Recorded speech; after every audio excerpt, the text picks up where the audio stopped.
The rusty metal of the old John Deere tractor creaked in protest when Landon Ashford tried to force it forward a few more meters through the wheat field. At the age of 80, the farmer knew every inch of that land in Millbrook, Kansas, like he knew the lines of his own hand. So when the machine shook violently and stopped, he knew instantly that something was wrong. "Damn it," he muttered, switching off the engine with hands calloused by decades of hard work. The July sun beat down on his weathered skin as he carefully got off the tractor, his knees protesting the movement. Marcus, his younger helper, soon came running between the golden rows of wheat. "Mr. Ashford, is everything all right?" asked Marcus, a 25-year-old who had been working on the farm for 3 summers. His tanned face showed genuine concern for his boss, who was more like a grandfather to all the employees. "There's something buried here," replied Landon, pointing to the ground. "Help me check it out." With the help of Marcus and a shovel, they began to dig around the mysterious object. The metal of the shovel scraped against something solid, producing a hollow sound that made Landon frown. It wasn't a rock, as he had initially suspected. "Marcus, get Richard and bring more tools," Landon ordered, his curiosity growing by the minute. While he waited, memories of his childhood during the Second World War began to resurface. Even in the heart of America, the fear of war had left deep scars on his memory. Richard Bennett, his foreman for 20 years, arrived with 2 other workers. With the right equipment, they worked methodically to unearth whatever was hidden there. After an hour of careful digging, the shape of the object began to reveal itself. "Sir," said Richard, wiping the sweat from his brow, "this looks like some kind of military structure." Landon approached, his heart racing as he recognized the contours of what appeared to be military equipment. "Stop digging," he ordered, his voice firm. "I'll call the authorities." The local sheriff, Dean Morrison, arrived in less than 30 minutes, bringing with him a team of experts from Fort Riley, the nearest military base. Dr. Alexandra Carter, a military historian, examined the object with growing excitement. "Mr. Ashford, what you found is extraordinary," she explained, her eyes shining with enthusiasm. "It's a Kugelstand, a rare type of German machine gun nest. During World War II, the American government kept German prisoners of war in labor camps all over the country, including here in Kansas." Landon sat down heavily in a chair brought from the house. "My father mentioned something about German prisoners working on the farms in the area, but I was too young to understand." The initial discovery led to a methodical search of the entire property.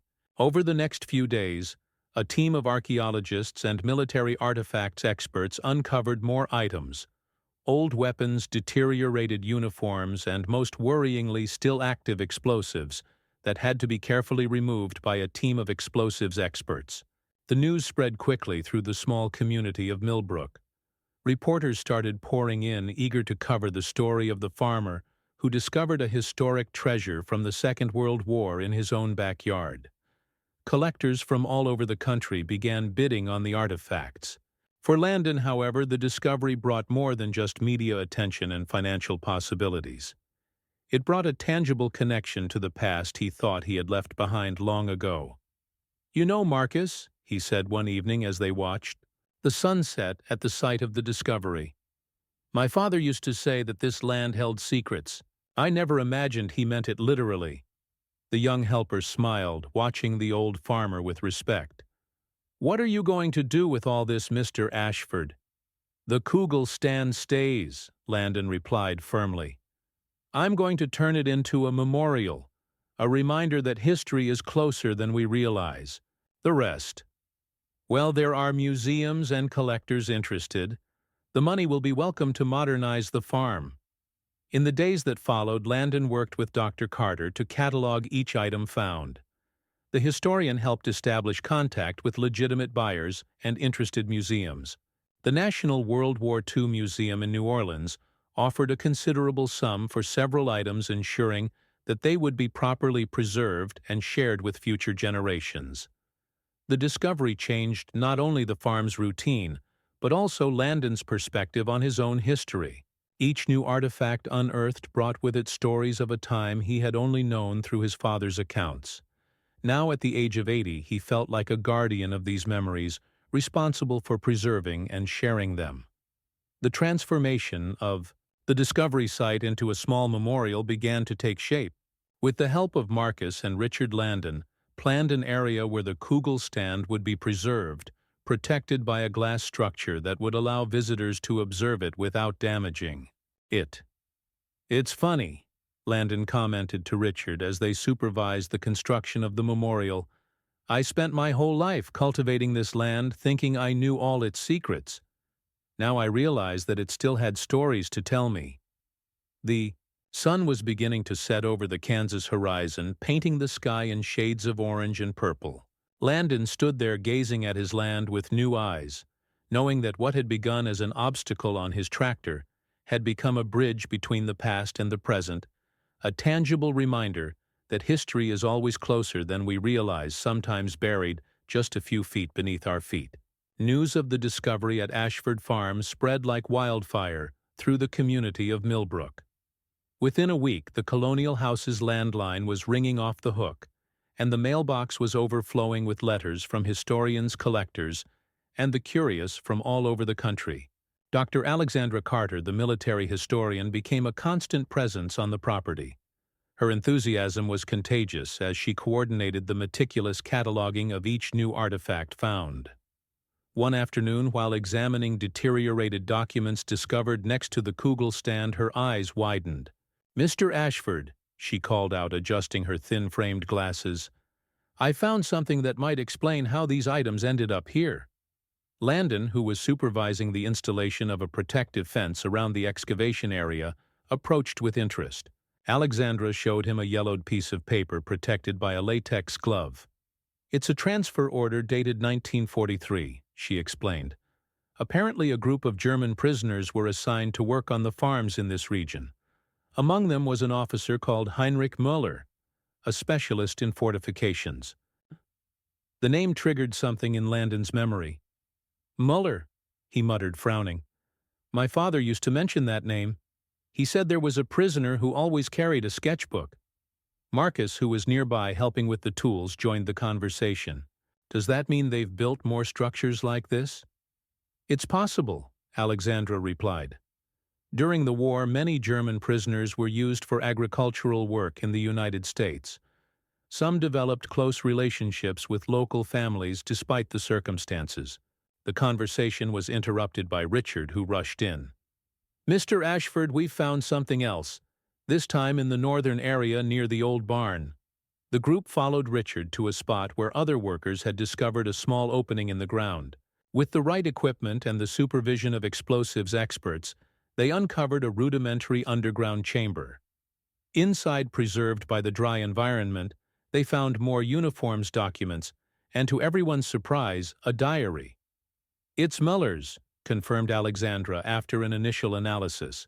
"He documented his entire time here, including—" She paused, turning a few pages carefully. "A detailed map of the property with specific markings." Landon sat in a camp chair absorbing the information. "My father never mentioned anything about a network of underground structures." "Maybe he didn't know," suggested Marcus. "Or maybe—" He hesitated, looking at his boss. "Maybe he chose not to tell." The discovery of the diary prompted a change of pace in the excavations. With Müller's map as a guide, the team identified 3 more potential sites for investigation. The Department of Military History sent ground-penetrating radar equipment to assist in the search. Among the pages of the diary, they also found black-and-white photographs. One of them showed a group of men in front of the main farmhouse German. Prisoners and local farmers side by side, including Landon's much younger father. "It's amazing how the war brought together people who should have been enemies," commented Alexandra, studying the photograph.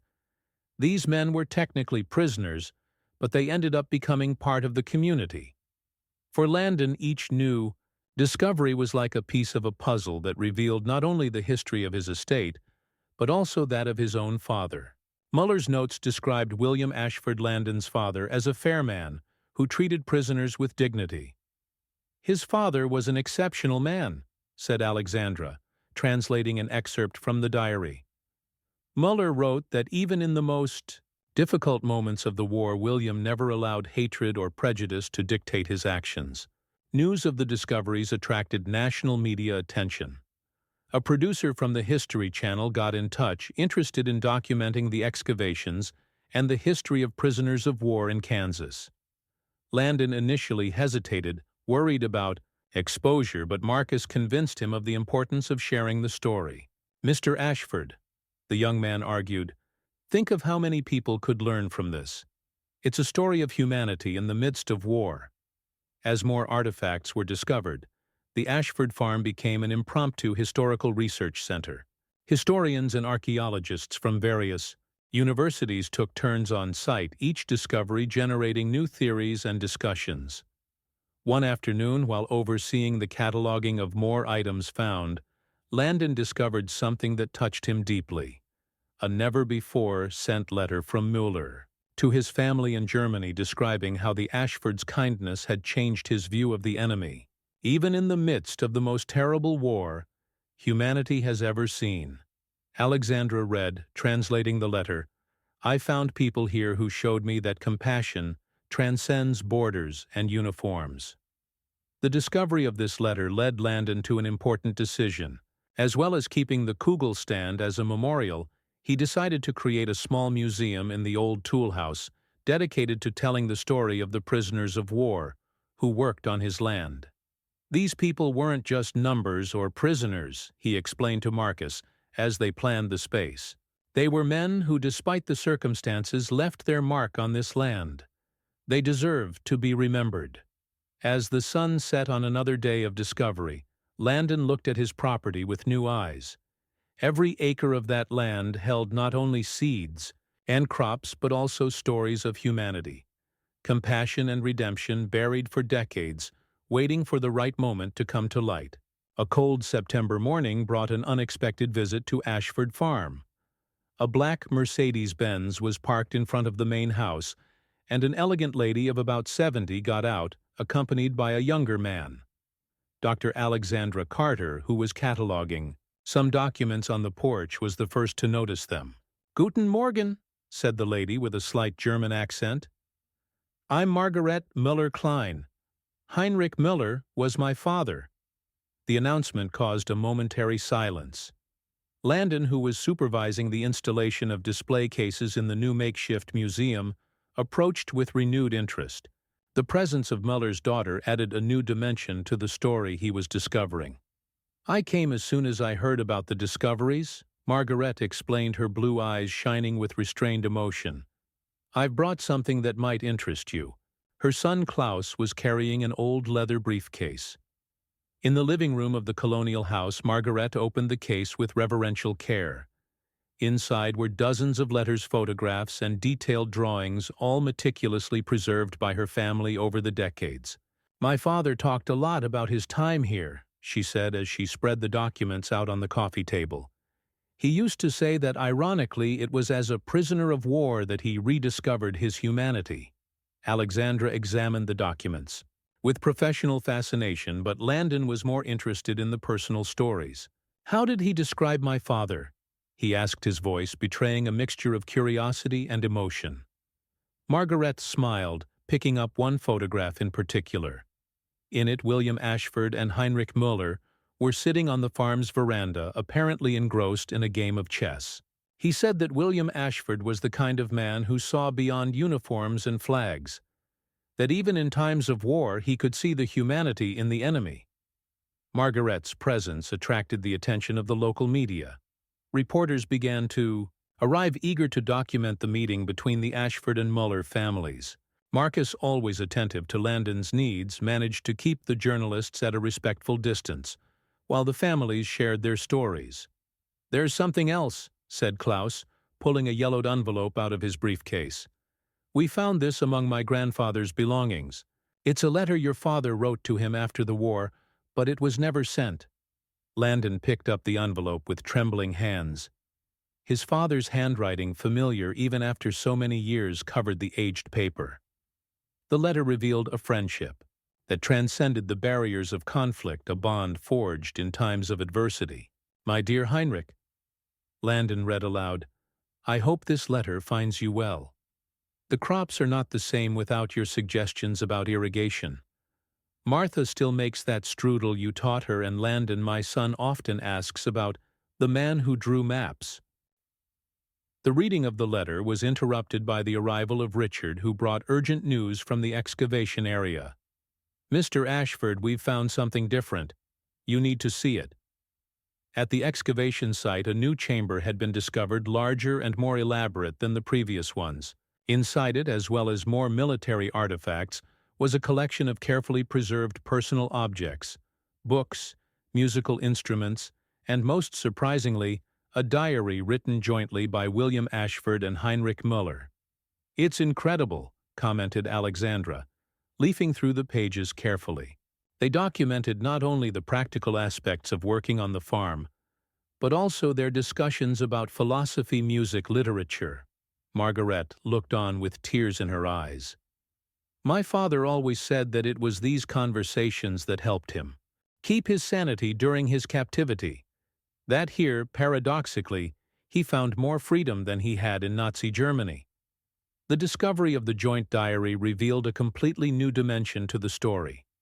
The pages contained not only reflections on the war and its horrors, but also hope for a better future. William and Heinrich had documented their dreams of a world where their sons could meet not as enemies, but as friends. "It's as if they had foreseen this moment," Marcus observed, watching Landon and Margaret share stories and memories. Two families separated by war, reunited by history. In the days that followed, Margaret and Klaus helped organize the makeshift museum. Their personal perspectives and knowledge added depth and context to the exhibits. What had begun as an accidental discovery was turning into a powerful testimony to the human capacity to find connections even in the most adverse circumstances. One afternoon, while organizing the last details of the museum, Landon found a particularly touching drawing in the diary, a detailed sketch of the farm, with an annotation by Heinrich Müller that read, "Here among these fences and fields, I learned that the borders that really matter are not those drawn on maps, but the ones we build or tear down in our hearts." The presence of the Müller family brought a new perspective to the entire Millbrook community. What could have been just a historical curiosity turned into a powerful lesson about forgiveness, understanding, and the persistent human capacity to form meaningful connections even in the most unlikely circumstances. The notoriety of the discoveries at Ashford Farm attracted the attention of an unexpected visitor. Peter Kellerman, a specialist in historical armaments from the Pentagon, arrived on a cloudy October morning, bringing with him a concern that would soon become evident. "Mr. Ashford," he began, adjusting his tie as he walked around the perimeter of the excavation, "our records indicate that this region may have been used as a depot for experimental munitions during the war. The presence of the Kugelstand suggests that there was more military activity here than we initially thought." Landon and Dr. Alexandra Carter exchanged worried glances. Margaret Müller-Klein, who had decided to extend her stay to help document the finds, joined the conversation. "My father never mentioned anything about experimental munitions in his letters or diary," she said, frowning. "Probably because he didn't know," replied Kellerman. "Many of the projects were compartmentalized. The prisoners themselves may have been unknowingly used to transport or store these materials." The revelation led to an immediate pause in the excavations. A specialized Army team was mobilized to carry out scans with advanced detection equipment. What they found in the depths of the Ashford estate was even more surprising than they had imagined. "We detected a much larger underground structure," explained Lieutenant Sarah Hawthorne, leader of the scanning team. "It appears to be a complete bunker, much more sophisticated than the other discoveries." The news of the possible presence of experimental munitions brought a new wave of tension to the farm. Marcus organized an emergency meeting with all the workers, establishing new security protocols. Richard, ever the pragmatist, began mapping out evacuation routes. "We need to be very careful now," warned Kellerman. "Some of these munitions may be unstable after all these years." Excavation work on the newly discovered bunker progressed, slowly, with every inch being carefully examined before any further progress was made. The structure turned out to be an elaborate complex with several interconnected chambers. "This wasn't just built by prisoners of war," observed Alexandra, studying the technical blueprints found. "There are elements of American military engineering here. Inside the bunker, as well as armaments, they found something even more intriguing: documents detailing a secret project called Operation Thunderbolt. The papers, although partially deteriorated, revealed plans for a new type of explosive that combined German and American technology. "Your father may not have been just a generous farmer, Mr. Ashford," said Kellerman, examining the documents. "He may have been part of something much bigger." The discovery led Landon to question everything he knew about his father and the history of his estate. William Ashford had kept many secrets, some of which were only just beginning to come to light. "Maybe that's why my father always insisted that I never dig too deep in certain areas of the farm," Landon reflected, sitting on his porch with Margaret. He was protecting not only military secrets, but also the people who trusted him. The presence of experimental military material changed the dynamic of the investigations. What had begun as an interesting historical discovery became a matter of national security. Specialized disarmament teams were called in, and parts of the property were temporarily cordoned off. "It's ironic," commented Marcus, watching the technicians in protective suits at work. "The more we find out about the past, the more complicated the present becomes." As the days passed, more secrets emerged from the depths of the earth.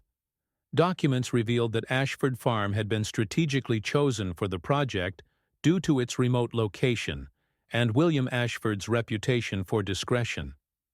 "Your father was an extraordinary man," Margaret told Landon one evening as they examined old photographs.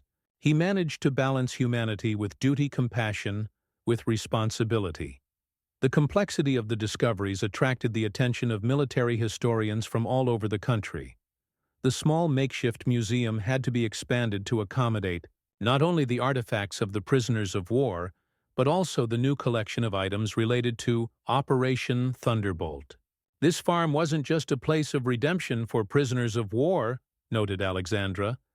"It was a nexus where different aspects of the conflict intertwined in ways that we are only just beginning to understand."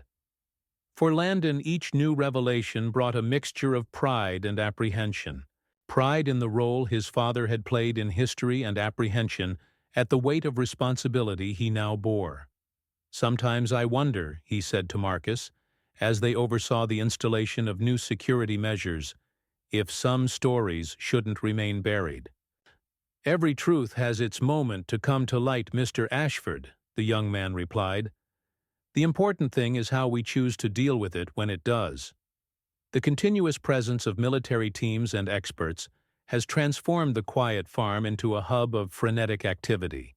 However, amidst the chaos of discoveries and investigations, Landon found a new purpose: to preserve not only his family's history, but also the complex lessons about war, peace, and humanity that his land had held for so long. The discovery of the bunker and Operation Thunderbolt triggered a series of events that no one could have predicted. One particularly tense morning, Landon found Peter Kellerman examining a set of newly discovered documents with a grave expression. "Mr. Ashford," said Kellerman, removing his glasses, "we've found something that completely changes our understanding of your father's role during the war." The documents revealed that William Ashford wasn't just a compassionate farmer who housed prisoners of war. He was an OSS Office of Strategic Services forerunner of the CIA agent tasked with a crucial mission: extracting technical information from captured German scientists specifically about new types of weaponry. "Your father was a discreet hero," explained Kellerman. "He achieved something remarkable: he won the genuine trust of the prisoners while serving his country in an extraordinary way." Margaret, who was nearby organizing files with Alexandra, paled visibly. "So my father, was he manipulated?" "Not exactly," Alexandra interjected, studying the documents. "According to the records, your father Heinrich shared information voluntarily. He was already disillusioned with the Nazi regime and saw an opportunity to contribute to something that could end the war more quickly. The revelation provoked a storm of emotion in everyone involved. Landon spent hours on the porch of his house gazing at the Kansas skyline, trying to reconcile this new version of his father with the memories he had. Marcus, sensing his boss's distress, brought him a cup of coffee and sat down next to him. "You know, Mr. Ashford, sometimes the most extraordinary people are those who carry their burdens in silence." The investigation continued to deepen. The Pentagon team discovered that the bunker was part of a larger network of secret installations spread across the American Midwest. The Ashford farm was a crucial point in this operation. "The location was perfect," explained Lieutenant Hawthorne, showing maps from the time. "Isolated enough to maintain secrecy but connected enough to facilitate the transportation of information and materials." While the teams worked to safely deactivate the experimental explosives found, Landon and Margaret spent long hours examining the correspondence between their parents. In one particularly revealing letter, Heinrich wrote, "Dear William, your kindness has shown me that there is hope, even in the darkest moments. What I share with you is not just technical information, it is my contribution to a future where our children do not have to know the horrors we witnessed." The media began to press for more details about the operation, but Kellerman managed to keep the most sensitive aspects under wraps. The History Channel, which was already documenting the initial findings, had to completely rewrite its script. "This story is bigger than we imagined," commented Richard, watching the camera crews. "It's about how war can bring out both the best and the worst in people." One afternoon, while supervising the cataloging of more documents, Landon came across a photograph that left him speechless. His father and Heinrich, together with other scientists, working in a makeshift laboratory in the bunker. On the back, a simple note, "Project Peace, 1944. They weren't developing weapons to destroy, Alexandra realized, studying the related documents. They were trying to create technologies that could prevent future wars. The discovery of this additional dimension of history brought a new meaning to everything. The makeshift museum was reorganized to reflect not only the history of the prisoners of war, but also the secret work that went on beneath the peaceful surface of the farm. "It's a story of hope," said Margaret, helping to organize the new exhibition. "Our fathers were able to see beyond the divisions of war and work for something greater." As autumn progressed, turning the wheat fields into a golden sea, Landon began to accept that the secrets of his land had forever changed his understanding of the past. The Kugelstand, which had started the whole journey, now looked like just the tip of a much larger iceberg. "Sometimes I wonder," he said to Marcus as they watched the sun set, "how many other secrets are still buried out there waiting to be discovered." "Maybe some secrets need to stay buried," Marcus replied wisely. "But the ones we discovered here, they needed to come to light. They're part of a story that the world needs to know." The story of Ashford Farm had become something much bigger than a simple archaeological discovery. It was a testament to the human capacity to find humanity in the midst of conflict, to build bridges where others erected walls, and to work silently for a better future. Winter arrived in Millbrook, bringing with it a calm that contrasted with the hustle and bustle of the previous months. Ashford Farm, now famous for its historic discoveries, was preparing for a special ceremony to mark the end of an extraordinary journey of discovery. Landon watched the museum's final preparations from his office window. The old tool shed had been transformed into a modern and dignified space, with explanatory panels, illuminated display cases, and a special section dedicated to Operation Thunderbolt. In the center, protected by a tempered glass dome, was the Kugelstand that had started the whole adventure. "Mr. Ashford," Marcus called out, entering the office with an envelope in his hands, "the laboratory has sent the results of the latest analysis of the bunker. The tests had revealed that the experimental explosives developed there were in fact precursors to technologies that would later be used in rescue and controlled demolition missions. William Ashford and Heinrich Müller had succeeded in transforming instruments of destruction into tools of rescue. Your father was a visionary," commented Dr. Alexandra Carter, who entered the office accompanied by Margaret. He understood that the true power of science lies in how we choose to use it. The museum's opening ceremony was scheduled for that afternoon.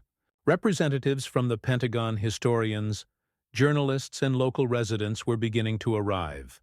Among them, Peter Kellerman brought a surprise, newly declassified documents that completed the puzzle of history. "We found these in the OSS archives," he explained, handing Landon a folder. "These are detailed reports of your father's and Mr. Muller's contributions to the development of post-war rescue technologies." As he read the documents, Landon felt a lump in his throat. His father's words, written decades before, revealed not only his secret work, but also his vision for the future. "What we have built here is not just a scientific partnership, but a model for what we can achieve when we put aside our differences and work together." Richard was coordinating the arrival of the guests when a special group caught everyone's attention: war veterans and their descendants, some of whom had been saved by technologies developed in the Ashford Farm bunker.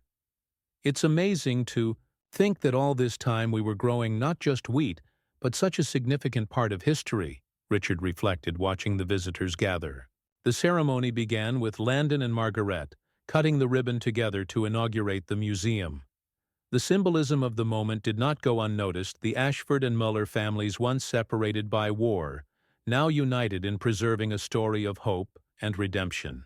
"My friends," Landon began his speech, "this land has always been more than a farm. It was and still is a testament to how humanity can prevail even in the darkest of times."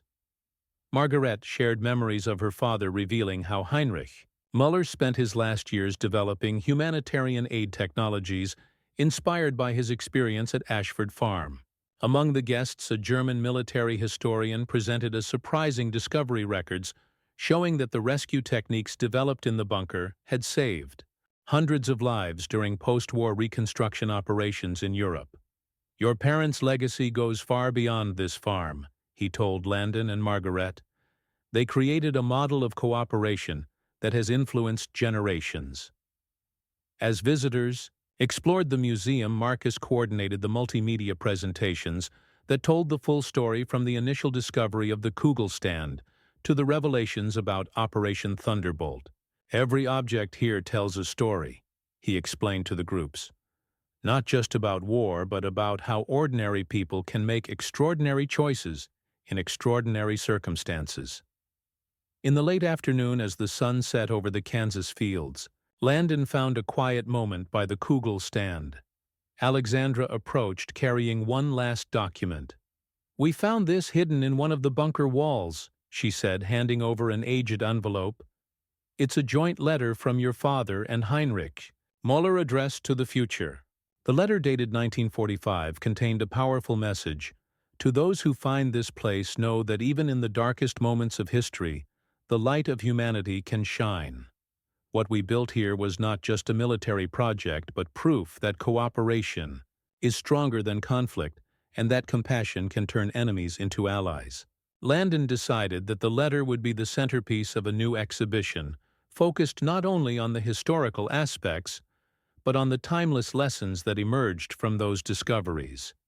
"This museum," he told Marcus as they closed the doors that evening, "is not just a memorial to the past.